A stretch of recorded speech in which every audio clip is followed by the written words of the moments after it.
নমস্কার বন্ধুরা, কেমন আছো তোমরা?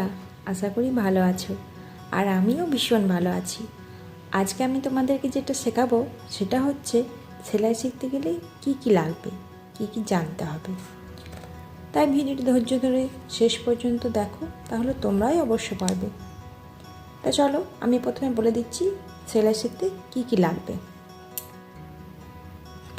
সেলাই শিখতে হলে প্রথমেই আমাদেরকে একটা ইঞ্চি টেপ নিতে হবে বা ফিতে, একটা নিউজ পেপার, একটা ছুঁচ সুতো সেলাই করার জন্য, আর কাঁচি, কাপড় বা পেপার কাটার জন্য, স্কেল, খাতা, রুল আর রাবার, এগুলোই প্রথমত দরকার।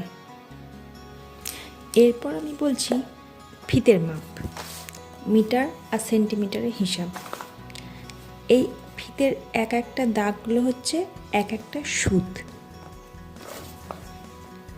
যেমন 1, 2, 3, 4, চারটে দাগ সমান হাফ ইঞ্চি, একটা দাগ সমান একটা সুত, আর চারটে দাগ সমান হাফ ইঞ্চি।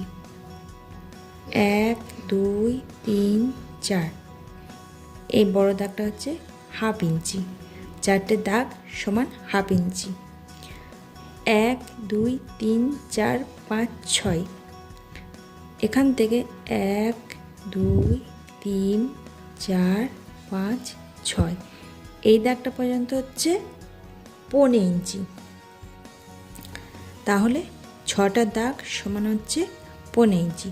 যেমন 1-এর আগে এটা হচ্ছে 1.25, এটা হচ্ছে 1.25, এটা হচ্ছে 1.25, ঠিক আছে? এভাবে 1, 2, 3, 4, 5, 6, 7, 8, 8 সুত সমান হচ্ছে 1 ইঞ্চি। 1, 2, 3, 4, 5, 6, 7, 8 সমান হচ্ছে 1 ইঞ্চি। এভাবে 12 ইঞ্চি সমান হচ্ছে 1 ফুট। যে 12 ইঞ্চি সমান হচ্ছে 1 ফুট।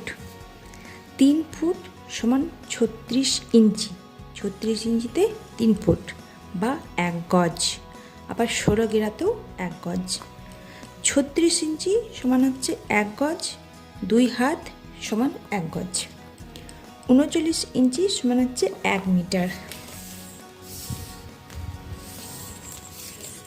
39 ইঞ্চি সমান হচ্ছে 1 মিটার।